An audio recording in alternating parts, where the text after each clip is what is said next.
Hello, this is Sondra Oster Baras, and I'm bringing you an update directly from Israel today, the 8th of June, 2020. One of the issues that is being debated intensively now in these last few days here in Israel is the issue of annexation of Judea and Samaria. As you may know, the Trump plan, which was announced at the beginning of the year, called for the possibility of American recognition of Israeli annexation of up to 30% of the area of Judea and Samaria. This 30% would include all of the Jewish communities and all the Jews currently living in Judea and Samaria. That is about just under 500,000 people. Now, for many, many years, we have long witnessed a debate going on both in Israel and around the world between left and right on the issue of Israel's future in Judea and Samaria, with the left consistently holding the position that Israel needs to completely withdraw from all of Judea and Samaria, and the people living there forcibly transferred to other parts of Israel.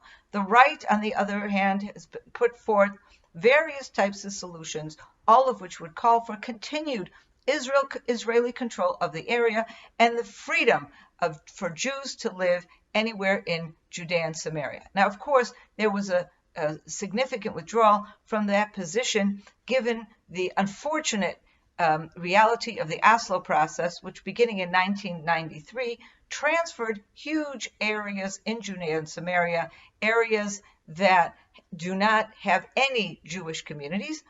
These areas, known as areas A and B, have never been put into a state. A Palestinian state does not exist. It has never existed, and we hope it will never exist. But on the other hand, there is something called the Palestinian Authority, which controls huge areas of Judea and Samaria. However, all roads leading to and from Jewish communities, all Jewish communities, as well as significant other parts of Judea and Samaria, remain in 100% Israeli control today. That is the situation right now. For a number of years now, people on the right have been pushing for upping the status of these areas in Israel's favor, not just controlling or administering the areas, not just giving Jews the right to live in these areas, but to actually extend Israeli sovereignty to these areas, or as some people refer to it, annexing these areas. This, of course, is something that there is one particular issue that is a negative here, that it gives people pause, even on the right, and that is, what do we do with the more than 2 million Palestinian Arabs living in that area? Do we conceive giving them citizenship? What exactly is the plan here? And this is not the time to go into the various options that have been put forward over the years. Right now, I am focusing on the Trump plan.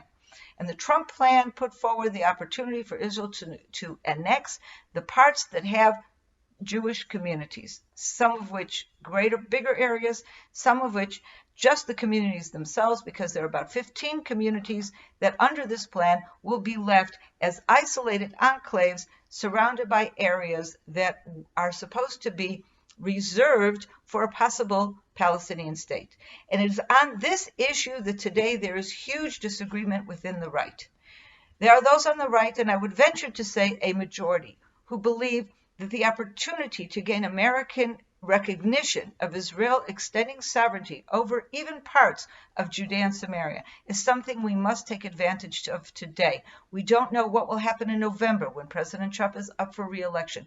We don't know how long even President Trump will remain loyal to this particular plan as it refers to, or as it applies to, Israel's interests.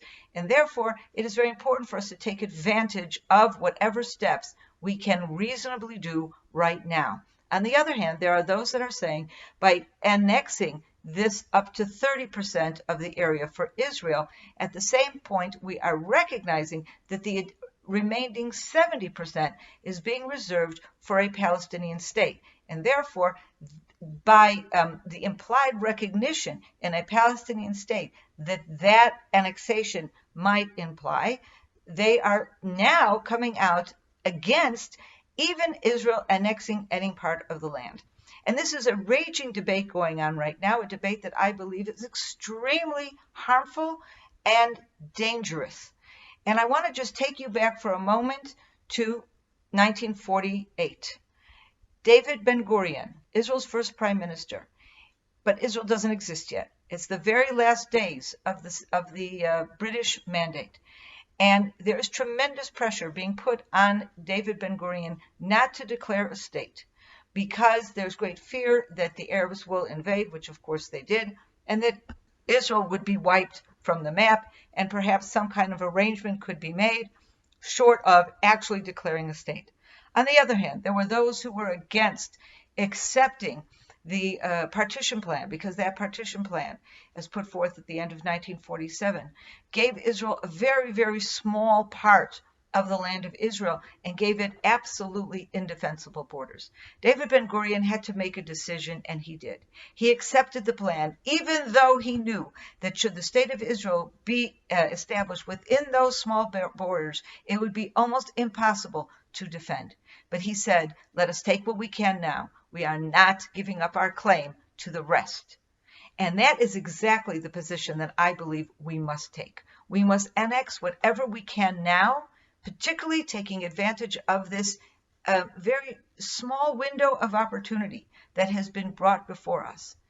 Generations will never forgive us if we did not take this opportunity and annex what we can.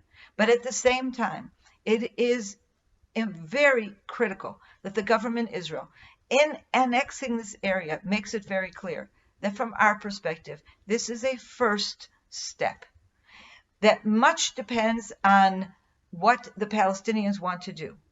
But if the Palestinians continue in their rejection of the very idea of the existence of a Jewish state, there is no question we will move forward and annex all or part of the rest. There's no question that under the Trump plan, Israel retains security control over the entire area, even if there were to become a Palestinian state, which of course means the state as presented in that plan is not exactly the state as we understand it.